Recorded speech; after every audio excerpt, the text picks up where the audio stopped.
চলে এসছি রান্নাঘরে রান্না করতে।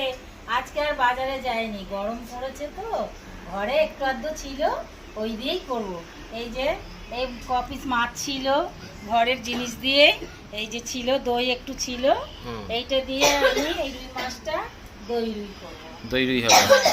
বাহ বাহ, আমি করতে থাকি, তোমরা দেখতে থাকো। চলো শুরু করো। কড়াই চাপিয়ে দিয়েছো? কড়াই চাপিয়ে দিয়েছি, দুধ মাখিয়ে নিলাম মাছ কটা, এবার চাপিয়ে দেব। তেল গরম হয়ে গেছে? হ্যাঁ, তেল গরম হয়ে গেছে।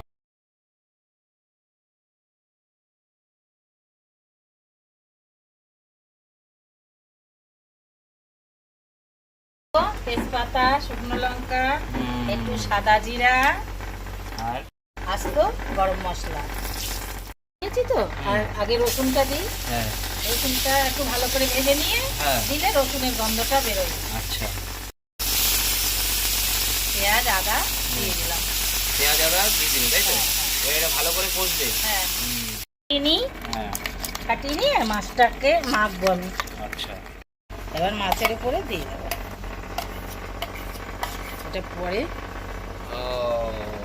পুরো পুরো দইটা মাছগুলোতে মাখানো হবে, তাই তো? ও আচ্ছা আচ্ছা আচ্ছা, একটু মাখিয়ে নিই। বাহ, সুন্দর হচ্ছে মাখানোটা। এভাবে মাখিয়ে কি কিছুক্ষণ রাখবে? হ্যাঁ, একটু থাক।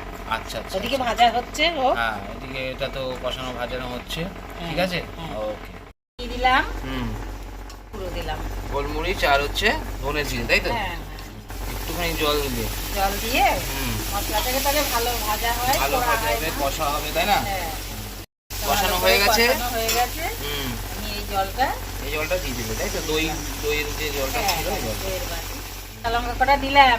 একটু মাছ তো ঝাল ঝাল না হলে ভালো লাগে না আমাদের। ও, কেউ লবণ দিই, লবণটা একটু কম আছে। কম আছে? হ্যাঁ, আচ্ছা, আর কিছু দেবে? কম দেয়া হয়েছে। আরেকটু মিষ্টি দাও, একটু মিষ্টি। ওই মিষ্টি হ্যাঁ, ওই ফোনে দিলে পার গেছে। আমি এবার এই যে দই দিয়ে মাছ মাখাটা হ্যাঁ, দিয়ে দেবো। সুন্দর। ঠিক আছে, এবার আমি একটু গরম মশলা একটু দিই। বাহ, সুন্দর গন্ধ বেরিয়েছে গো। হয়ে গেছে, নামিয়ে দিই। হ্যাঁ, নামাও নামাও দেখি, নামাও। ও হো হো হো, দই কাতলা। ব্যাপারটাই একদম আলাদা। হ্যাঁ, দারুণ দারুণ দারুণ, অসাধারণ হয়েছে, অসাধারণ হয়েছে।